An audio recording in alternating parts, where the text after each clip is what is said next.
welcome back to Food Prep Guide. It is potato harvest day. One of my absolute favorite things to harvest in the garden is potatoes because it feels like a special surprise. Every time I pull something out of the ground, I never know how big it's going to be, what it's going to look like. It just seems to be a lot of fun to harvest. I have a lot of helpers who are going to be out here helping me today. Let me give you a little quick pan around of the potato patch. We did an experiment this year, so I really have no idea what to expect. You can see it's very weedy, but we will chat about that experiment with all the details as we harvest. One of the things that I'm hoping to do, I'm hoping to get around 150 pounds this year. I think that's about how much we need to get through the year. I don't know if I'm going to get that from this patch because of the experiment, but I'll give you all those details in just a minute. Let's get started. I mentioned that we did an experiment this year, so I want to give you all the details about that, and then I want to talk to you about the ideal way to plant potatoes in case you are brand new to planting potatoes. So this was an experiment year because it was the year we expanded our garden. We almost doubled our garden space this year. That's why you see all of this grass on the inside of this fence, because it is brand new, never been gardened before plot of land. And we had such bad problems with armadillos last year that I was determined to not put anything into the ground until we could have that garden completely fenced in. Well, life happened, and we didn't get the fence up until the first week of March, and I like to get my potatoes in the ground around here around Valentine's Day, but absolutely no later than St. Patrick's Day. So since we didn't get the fence done until the first week of March, I felt really behind. And then we normally like to till when we are planting a new potato plot.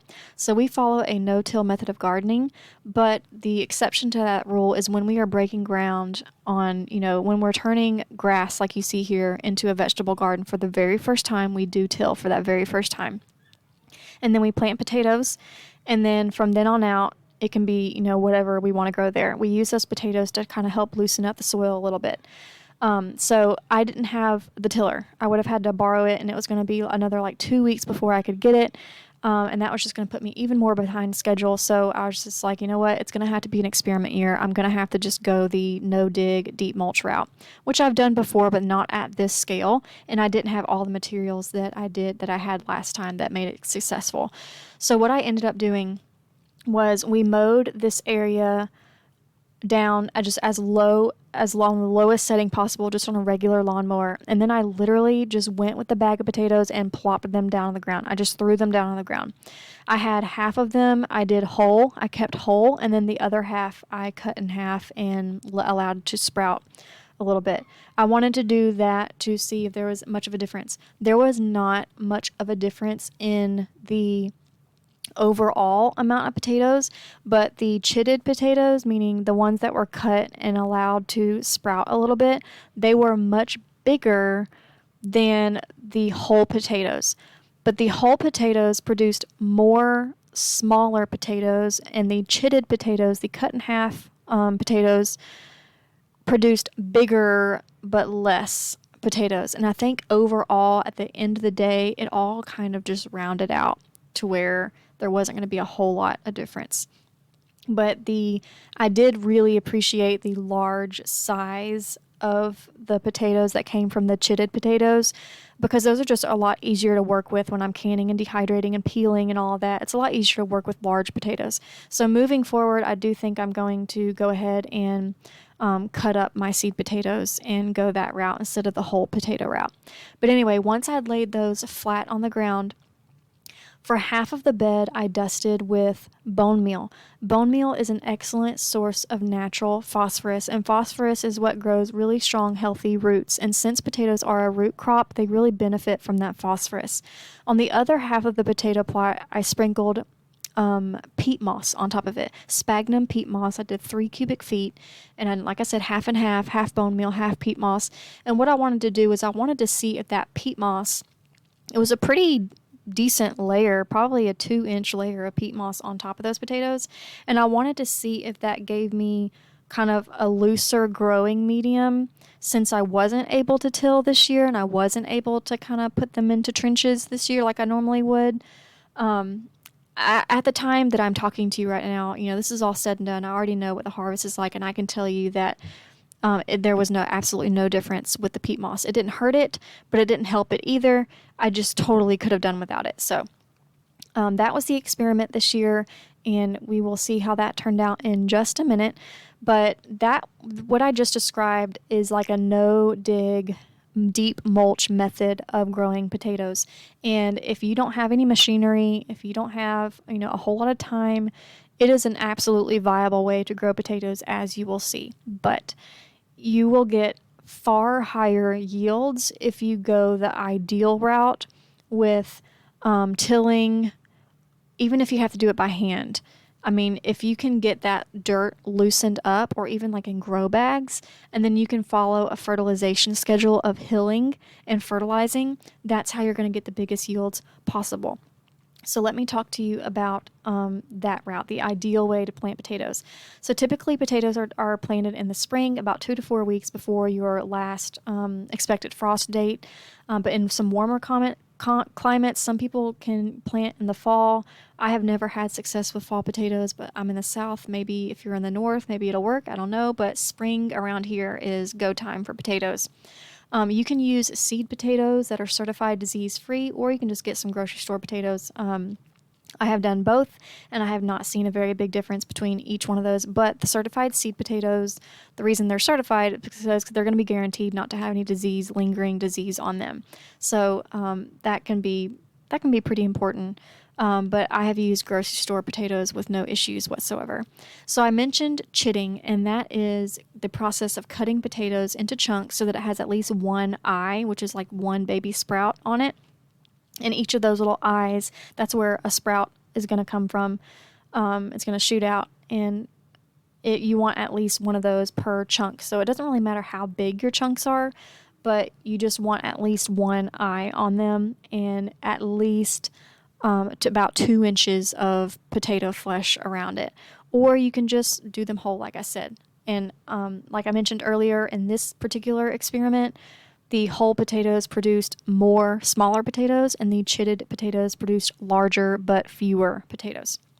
So as far as soil preparation, this is where it is really important for potatoes. They prefer loose, well-draining soil. And I mean, obviously, when you have a root crop that is growing underground, sweet potatoes, carrots, onions, potatoes, all those, they need that loose soil to be able to form and get bigger. And that's why my harvest wasn't phenomenal. But like I said, it was an experiment, and it was kind of like I got to get these things in the ground before it's too late. So I'm glad I did it, because I got plenty of potatoes, just not as much as I could have. Oh yeah, there's a seed potato, by the way. You can see it's nice and rotten. Lots of bugs have been chewing on it, and that is typically what your seed potatoes are going to look like when they come out of the ground. They're usually going to be rotten. Every now and then you'll come across one that looks pretty good. But the seed potatoes at that point are not really going to be very tasty, so I wouldn't eat them if I were you. And they're not necessarily going to be like make you sick. They're just not high quality potatoes at all. And definitely, if you're going to be preserving them via canning or dehydrating, you wouldn't want to use the seed potato for that. But anyway, loose, well draining soil, and if you can use a tiller, it's ideal to till 10 to 12 inches in the ground. And if you can mix in any kind of compost or aged manure, that is going to be ideal, because potatoes really love organic matter. It doesn't matter so much what kind of matter it is, just as long as it's an organic matter. And by organic, I don't mean like certified organic. I just mean natural. Compost, aged manure, aged cow manure. And there's just lots of different like kitchen style composts and stuff like that. So once you have your soil prepared, what you want to do is dig trenches about 6 inches deep and place your seed potatoes cut side down. You want that eyes to the sky. That's how I always remember, eyes to the sky. So cut side down, the eye facing up, and put those into your rows about 6 inches apart. I had a little tumble there. But about 6 inches apart, and then you want to have your rows about 12 inches apart. Not only does this allow the potatoes to kind of grow better and sprawl up under the ground, but it's going to help you. That one looked like a rubber ducky, didn't it? I thought that was so funny. As soon as I pulled it out of the ground, I started thinking about that VeggieTales song, Rubber Ducky, you're the one. Anyway, if you have kids, I'm sure you know what I'm talking about. But anyway, once you have your potatoes about 6 inches apart with the rows 12 inches apart, then just go ahead and cover them up and mound them up to where it kind of looks like a little hill. And at this point, you can mulch them. You can use what I used, which was old hay. You can use pine straw, any kind of mulch that is going to be, organic and not sprayed with anything like herbicides or pesticides or something like that. Once you've cut your potatoes covered, it's just a matter of watering them well. You want to keep them kind of moist, but you definitely don't want to overwater potatoes because they do have a tendency to kind of rot in the ground. In general, potatoes need about 1 to 2 inches of water per week, which honestly, I've never measured. I know they have rainwater measurement little devices, but I've never used one of those. So, 1 to 2 inches of water per week doesn't really mean much to me. All I do is I will put my hand kind of through the mulch and feel that layer of soil. I'll do that about once a week, and if it feels bone dry, I'll water. If it doesn't feel bone dry, I won't water, and that's all I do. But once you see those potato sprouts break ground, you want to wait until they're about 6 inches tall, and then you want to start hilling them. If you are not using mulch, then hilling them would simply mean gathering the dirt in between the rows and gathering them up around the base of the plant so that you're covering that stem of the plant as it grows. If you're using mulch, then you would add additional mulch and use the mulch to hill up your potatoes, where you are basically covering the base of the plant, and you want to just leave at least 3 inches exposed above that either soil or mulch line. And throughout the season, as that potato continues to grow taller, you just want to continue hilling as best you can. I only applied hay one time to this plot because of how big it was and because of how busy life got. So this experiment and the harvest that you will see, it did not get hilled like it should have, and you will see that I still got a decent harvest. So we do what we can. Doesn't have to be perfect in order to get some decent growth. As far as weeding goes, I don't know if you can tell, I'm sure you can, but this whole plot was full of weeds. And that's another thing. You are going to get far larger yields if you do weed, but you will still get a good harvest if you don't weed. So again, life happens. Don't let your inability to pull weeds every day stop you from growing food, because you can still get a great harvest even if you let the weeds get away from you. So as far as when to harvest them, you're going to watch for them to completely die back and let those vines turn really brown and crinkly. If you've ever seen like a garlic or an onion stalk and just how papery and brown and crinkly it gets, that's kind of what you're looking for with your potato harvest, your potato vines, is waiting for them to fall back, die back, get nice and brown and crispy, and that's your sign that they are ready to harvest. Okay, we are done. There's the taters over there. There's the damage. I have a feeling that we're going to end up with a lot of volunteer potatoes next year. It turned into kind of a free-for-all harvest. I started out telling the kids, let's be methodical, let's move in a line, but it kind of turned into a free-for-all, and everybody was just having fun. Potato vines were getting thrown everywhere, and it was just, everybody was having fun. So it is what it is. I said, whatever, let's just have fun. I went through here and kind of kicked up all that hay as much as I could, and I think I got most of them, but we shall see. Let's get those potatoes over here. Let's weigh them, see what we ended up with. Okay, crate number 1. This is going to be kind of difficult because it hides the... I'll try to edge it on the edge right here. Okay, let's see. Oh, let's say 35 pounds for crate number 1. Okay, crate number 2.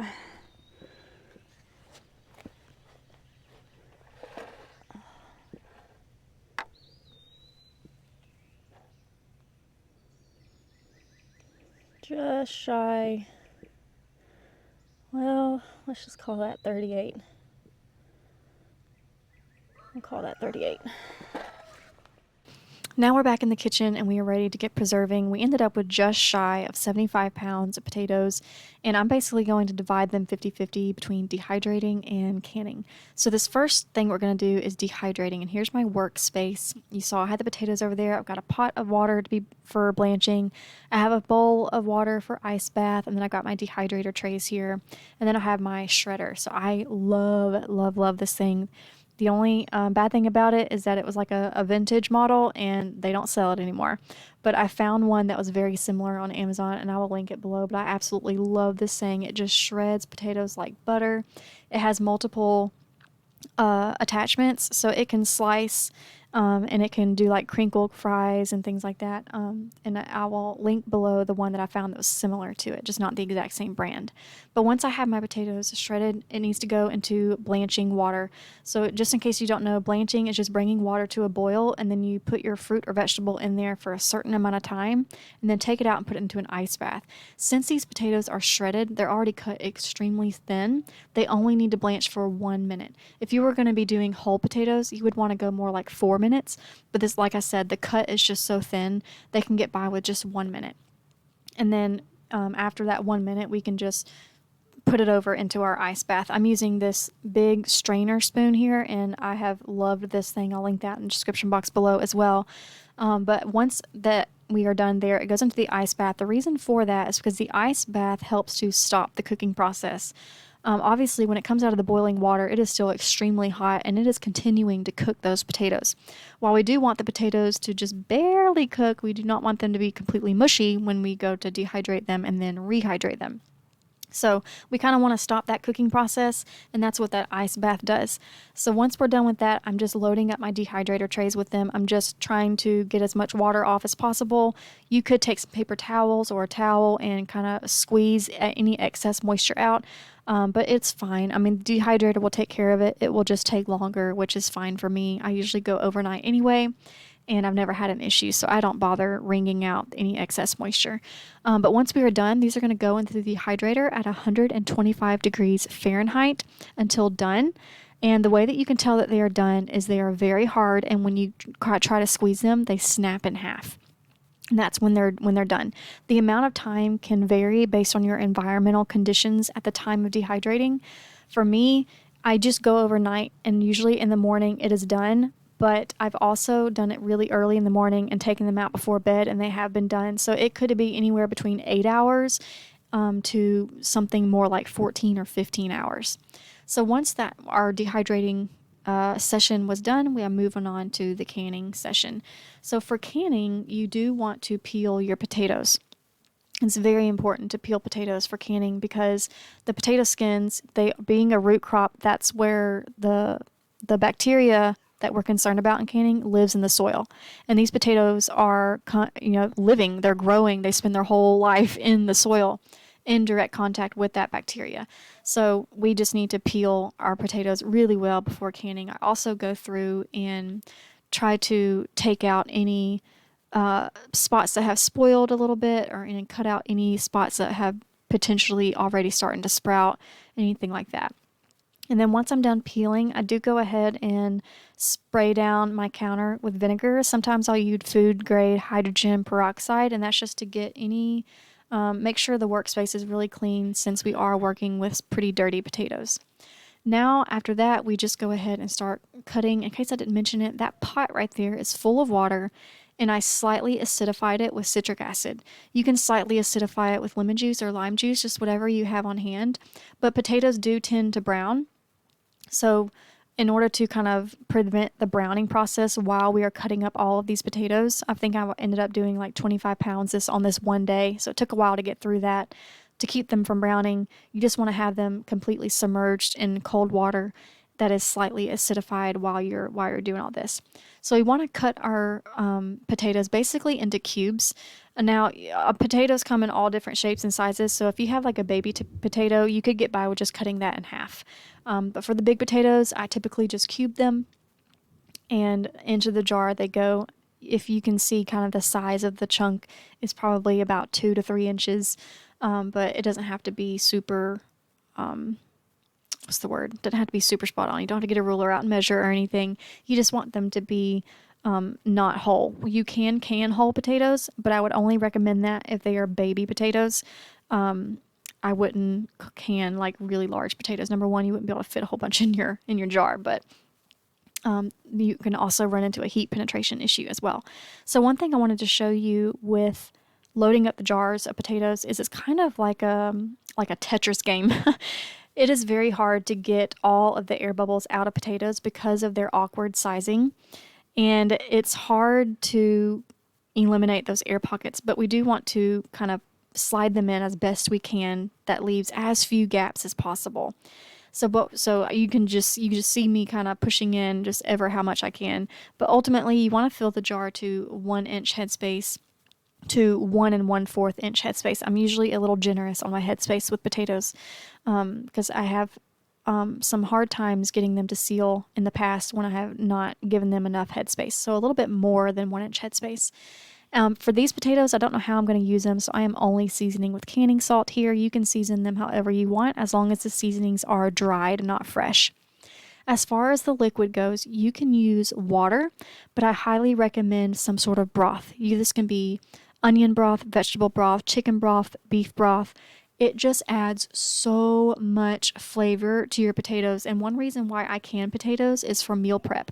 I am, yes, we're preserving them, but this is essentially making meal prep and supper time go a whole lot faster with these potatoes already cooked and chopped and all that. And when you cook it in a broth instead of water, you're adding so much flavor so that you're in the meal, your end goal, the meal that you're going to serve is just so much more flavorful.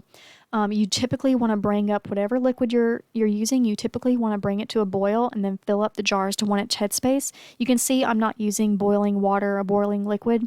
That's because these jars of broth I just canned last week. So they have already been boiled. They have already been through the canning process and they are perfectly safe to be using. So that's why you saw me using that instead of boiling it first. The next step is just to debubble. It is very difficult to debubble potatoes because of how hard they are, and if you do a really good job of packing them in the jars, it can be really hard to get that debubble tool down in there. But still, it is important to go ahead and debubble because you can probably see little bubbles in those jars, even just right here on the screen. So just debubble as best as you can, even though it can be kind of difficult. Okay, so next we just wipe our rims with a clean, wet towel, rag, paper towel, anything like that, just to get a better seal on our jars. After that, you want to add your lids and rings. I like to use my favorite 4 jars lids, and they just need to be nice and clean. And then put your rings on to fingertip type. In case anybody's brand new to canning, I wanted to show y'all what this looks like. I just go to the point of resistance and a slight quarter turn more. And that's how I secure my rings. And then into the canner they go. These do need to pressure can, being a low acid vegetable. They need to pressure can for 40 minutes. Now that's for my elevation. If you live higher than 1,000 feet above elevation, you will want to reference a canning chart online to see how much time you need to add for your elevation because it will be different. But 40 minutes is how long they need to process for me. So time has gotten away from me and I was not able to do my last canning project. I have so much coming in from Root Garden that is going to rot. The potatoes won't rot, so they're kind of sitting on the side for now, but I will be dicing them up into the cubes using this is my favorite cubed vegetable chopper. You just kind of put that lid down and they just slice right through and it produces these little cubed potato chunks, and that's just really helpful for me. So I'm going to be cubing them and freeze drying the rest. That's about 35 pounds there. As far as our dehydrated shreds, we ended up with 11 quart jars of dehydrated shreds, which is fantastic because those will double in size. So that's a whole lot of shredded potatoes right there. And then we ended up with 32 quart jars of these canned potatoes, which I'm very thankful for because we eat a lot of potatoes. Okay, y'all, I hope that was helpful. We did just release a canning class. If you're brand new and interested in learning all things canning, be sure to check that out. I'll put it on the screen.